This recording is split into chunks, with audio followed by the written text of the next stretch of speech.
Hello everyone, welcome to my YouTube channel. Here we explore the wonders of the nature and the fascinating planet we live on. Today we are going to talk about something you have probably seen every day but may not know much about. Well, I'm talking about clouds.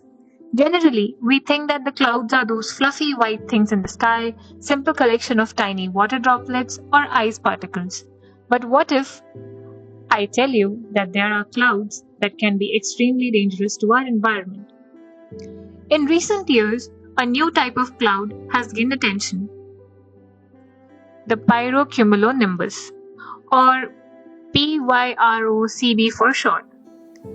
These are some of the most intense and the powerful clouds ever observed, and today we will explore what makes them so unique and before that, let's try to understand what are the four different types of clouds. Zero means curl. These kind of clouds are high altitude. They are made up of ice crystals and looks like a wispy feathery patches or bands. Cirrus clouds are often the first to appear before a low pressure area such as a hurricane or a mid-latitude storm system. Cumuloform. Cumulo in Latin means heap. Cumulus clouds are low-level, puffy clouds that appear like cotton.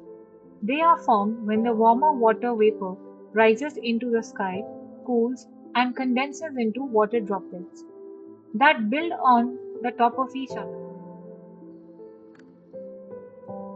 Strato means layer. Stratus clouds are flat, hazy. These clouds are low latitude that can be dark gray or nearly white. Stratus clouds can produce light drizzle or a small amount of snow. Nimbus in Latin means rain. These clouds carry significant amount of precipitation. Essentially, the nimbus clouds are the clouds that carry snow, rain, or hail. They are basically of two types, cumulonimbus and nimbostratus.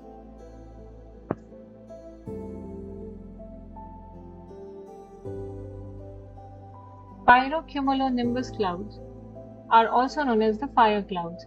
They are formed when the intense heat from the wildfires or the volcanic eruptions causes the hot air to rise rapidly, carrying the water vapor, smoke, and ash high into the atmosphere.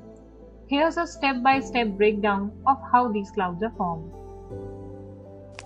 The intense heat from the wildfire and the volcanic eruptions warms the surrounding air, and the surrounding air rises up quickly. The hot air moves upwards, it expands and it cools down. When the air cools enough, the water vapor condenses on the particles like ash, creating a grey or a brown cloud known as pyrocumulus cloud. If there is enough water vapor and the upward movement of the hot air continues, a pyrocumulus cloud can grow into a pyrocumulonimbus cloud.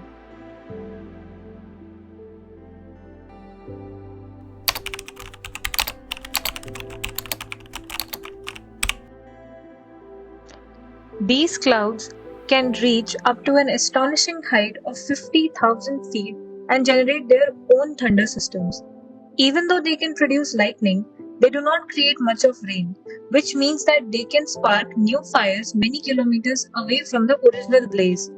These clouds can also trigger strong winds, making the wildfire spread faster and more unpredictably.